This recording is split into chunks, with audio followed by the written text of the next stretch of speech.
অধিকার নাগরিক জীবনের ব্যক্তিত্ব বিকাশের জন্য অতি গুরুত্বপূর্ণ। সাধারণভাবে অধিকার বলতে কোনো সত্য বা দাবিকেই বোঝায়। অধিকার নিয়ে কথা বললাম, আগে একটা কন্টেন্টের ব্যবস্থা করি। সামনে পরীক্ষা চিন্তা পরে করা যাবে, একটা কন্টেন্ট বানানো যা,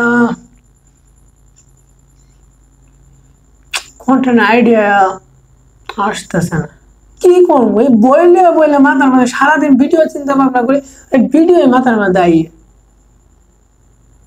গ্রিন স্ক্রিন তো আছে, একটা ভিডিও কিতা বানানো যাও। একটা ভিডিও বানাইতে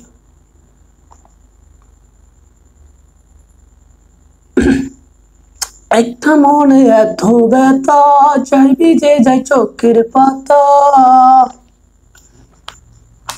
বই কবে কিতা শেষ করলাম বুঝতে পারতেছি না।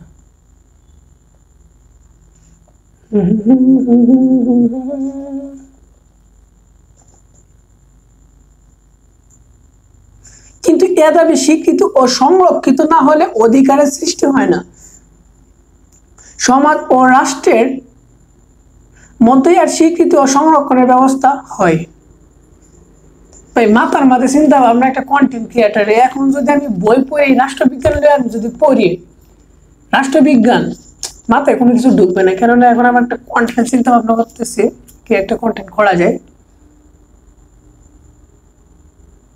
আমি যেহেতু একটা কন্টেন্ট ক্রিয়েটার, একটা রুম নিয়ে তো একটা ভিডিও বানাইতে পারি, যে আমার রুমের যে অবস্থা, কি করি না করি এগুলো তো বানাইতে পারি, তাই না?